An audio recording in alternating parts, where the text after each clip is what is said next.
Hello friend, welcome back to my YouTube channel. So friend সকল মই আপোনালোকৰ মাজত লৈছো পুনৰবাৰ আন এটা নতুন ভিডিঅ লৈ চাওক আজি ভিডিঅটো আৰম্ভ কৰিছো।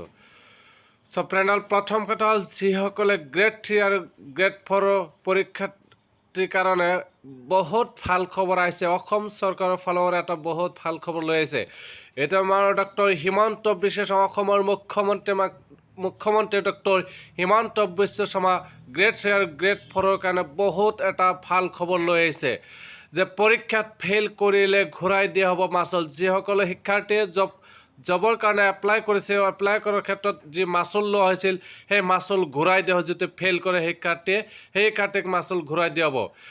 বেংক একাউণ্টৰ যোগে ধন লাভ কৰিব পৰীক্ষাৰ্থী যিসকল পৰীক্ষাৰ্থীয়ে যি একাউণ্টৰ পৰা ধন দিছিল সেই একাউণ্টৰ পৰা মানে ধন আকৌ চৰকাৰৰ ফালৰ পৰা ধন উভতাই দিয়া হ'ব। যিসকল শিক্ষাৰ্থীয়ে পৰীক্ষাত ফেইল কৰিব সেইসকল শিক্ষাৰ্থীক ধন ঘূৰাই দিয়া হ'ব। এই কথাটো স্পষ্টকৈ উল্লেখ কৰিছে মাননীয় ডক্টৰ হিমন্ত বিশ্ব শৰ্মা ছাৰে। আপোনালোকক মাননীয় ডক্টৰ হিমন্ত ছাৰৰ সেই মন্তব্য আছে সেইবিলাক শুনিবলৈ পাব।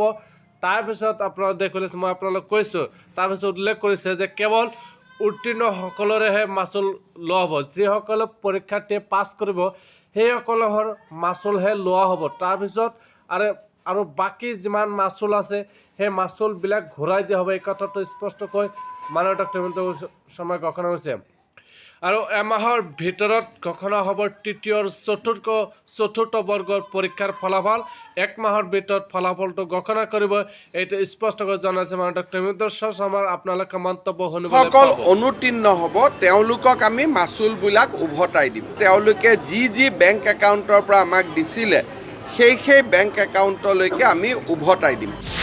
বাবে আমি যি মাচুল লৈছিলোঁ যিসকল অনুতীৰ্ণ হ'ব তেওঁলোকক আমি মাচুলবিলাক উভতাই দিম।